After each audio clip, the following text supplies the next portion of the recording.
Why my bad bitches at?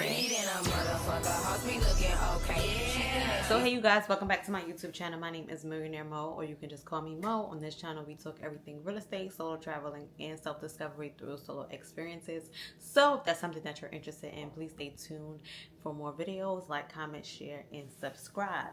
So today's video is going to be about just 10 things I do to have a stress-free trip every single time. Whether I'm going by myself, with my man, or with the girls, or with family, I'm stress-free. I don't like to stress out. Stress make you lose weight and lose edges. And I need to keep the weight I have and the edges that I have. Okay? So these are really simple steps that I use. Not too much really to think about. It's going to be a quick video, but it's definitely something that you want to keep in mind so you can make sure you have a amazing and beautiful trip. Y'all know how I am. I want everybody to have a purposeful, fulfilling trip. I want them to have trips that speak to them. Traveling is such a beautiful experience, and if you get to experience other countries and other places, I truly want you to make the best of it while you're there and not have too many outside factors affecting how you feel about a country or about a place that you visit. So let's get straight into it.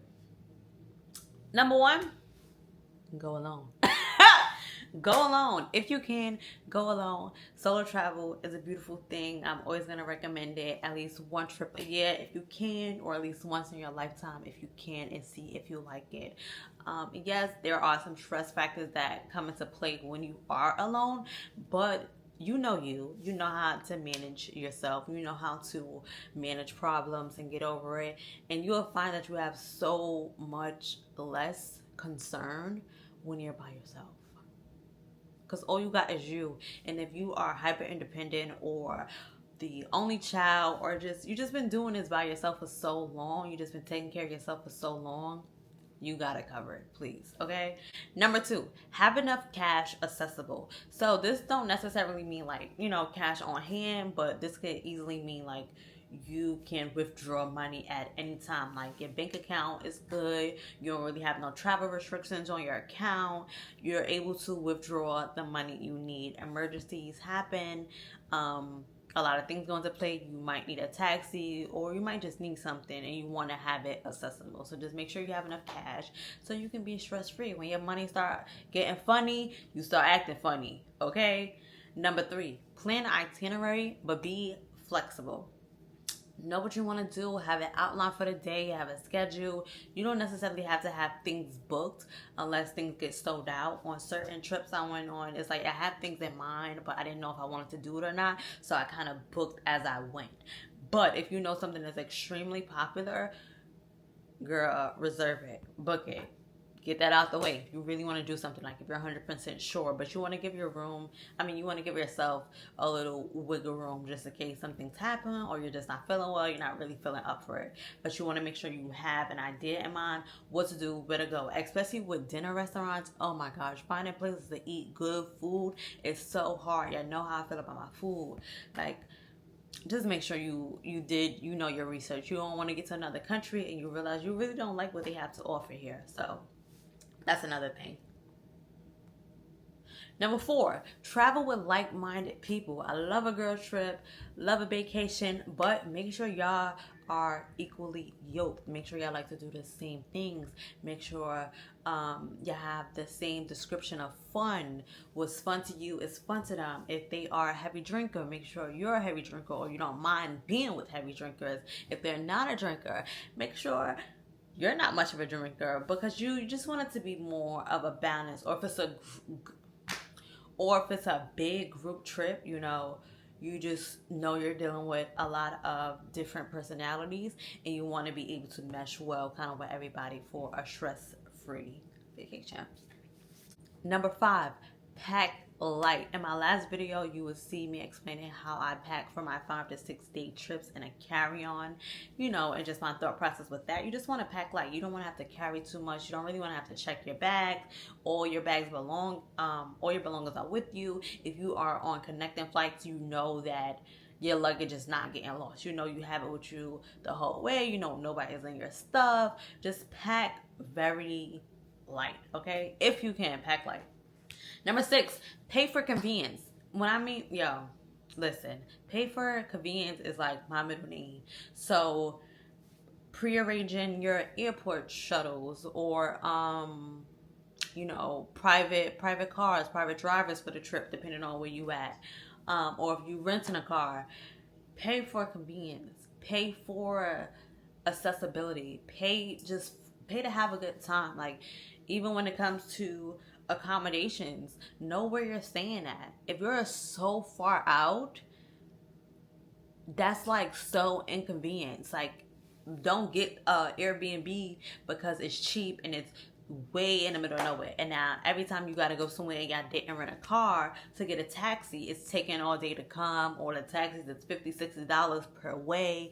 You just want to pay for convenience. Like, save yourself the stress, save yourself the hassle, and do what you have to do. Okay, number 7, do some research, a little light research. You know, when you start going into other countries, you know, some countries the women dress more modest, or it's just extremely hot in these destinations. You know, you can't do certain stuff out loud, or just like you just can't act a certain way in these environments. You know, understand how religion plays a part. Understand, you know, what they view as appropriate or inappropriate in public. Just do a little research about where you're going. It don't have to be so much, but you don't want to be unaware, especially if you know you are a very outgoing person. I'm not saying you have to pull back. I'm just saying you just have to be mindful of where you are. You know, you have to act accordingly in certain environments. You know, as you go in these temples, you have to just make sure you're respecting other people's culture and other people's space. Okay, you don't want to get yourself in no trouble. Number 8, be organized with your documents. Make sure your passport, your IDs are just put away, or like if you're carrying them throughout the day, make sure you have the right pockets. Make sure you have your fanny pack with you. Just making sure you are protecting your belongings and you know where things are. Make sure everything is in its place. You don't want to be somewhere and you can't find your passport and now you're stressing, you don't know how you're going to get home. That stuff is real and it's scary. Make sure you're protecting your belongings, you're protecting your documents, and you're organized. Okay? Number 9, if you are a designer or a luxury girl, make sure you are packing these items in your carry-on. Okay, do not check them items in your check bag. Please don't, because in certain countries, certain destinations, they skim it through your stuff and they is clearing people out. Be careful. You don't want to have to worry about, you know, your belongings, especially if you have like layovers, connecting flights, things like that. You want to make sure you have everything you need, and you want to make sure things that you worked hard for, you paid for, you know, you want to make sure that you still have your belongings. Like, nobody wants to get robbed, especially in the beginning of the trip. Oh my God. In the beginning of the trip, oh baby, please spare me. Like, the whole trip is off. Like, the whole mood is ruined. So you want to make sure you carry all your, like, your jewelry, your designer items, anything that's valuable to you in that carry-on luggage. Or just take a carry-on only.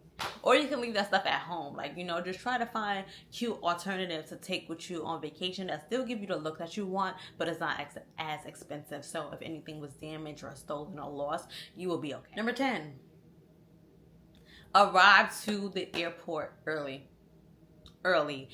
Like, people just don't understand. Like, if you are late to the airport and you feel like you always get there on time, cool. But one thing about me, I'm going to meet you at the gate. I'm gonna meet you at the gate. I don't like to rush in the airport. I don't like to, I don't like that. Like I told y'all before, I want to grab a drink. I want to grab some Dunkin'. I want to grab, you know, breakfast. I want to get me together. I want to have enough time to just chill, like charge my phone, charge my devices, you know, just speak to my family a little bit, depending on the flight I'm going on.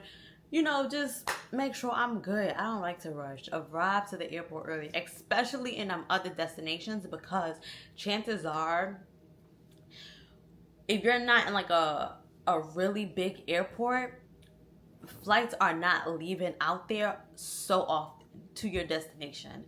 Like, maybe you can catch a flight, multiple flights to New York, but to like certain states, you're not catching flights. directly and you're not catching flights that often. This might be the only flight that leaves today. You know how you've seen people on your resort or whatever, and they're like, oh, you leaving that day? Yeah, I'm leaving that day, girl. And you see them in the airport. You know why? Because that was the only flight going out to JFK, New York that day. So you just want to make sure you arrive to the airport on time, and you know, you're just chilling. You're just chilling. And make sure everybody in your group is all on the same accord. Now, this is a bonus tip, and use this, you know, if you want to. Have a drink. If you're a drinker, have a drink. If you're not a drinker, have a smoothie. Have like a wellness shot. Just relax. Get in a pool, get in a spa, go to the spa, get a massage. Just relax. Unwind a little bit. Take that moment for yourself.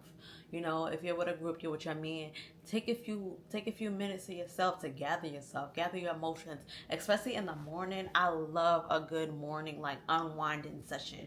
You know, clear my thoughts, whether you're journaling, you're meditating, you're doing yoga. Find an early morning class, like find a yoga class. They do like aqua therapy or something in certain resorts. Figure it out and do that. Just unwind. And then come back for the turn up. You feel me? So that is my 10 plus bonus stress-free tips for traveling. You know, I always make sure I kind of do those things, or, you know, most of them things, so I have a stress-free trip. My trips are usually stress-free because I be going myself. But if you're a group traveler or you're traveling with your man, start to incorporate that into your day-to-day life and your day-to-day travel day, like your travel day. So if you like this video, like I said, please like, comment, share, and subscribe for more videos. I hope it was informative. I hope it was helpful. I'm really trying to think of more videos to give before I start to get into like the real estate topics, because that could go on for a long time as well. But I want to get as much travel content as I can out before I start giving some more travel vlogs. So tell me what you like, tell me what you don't like, and tell me what questions you have regarding travel. Okay. Yeah, so thank you so much for watching, and bye. Why my bad bitches? I'm pretty than a motherfucker. Hoes be looking okay.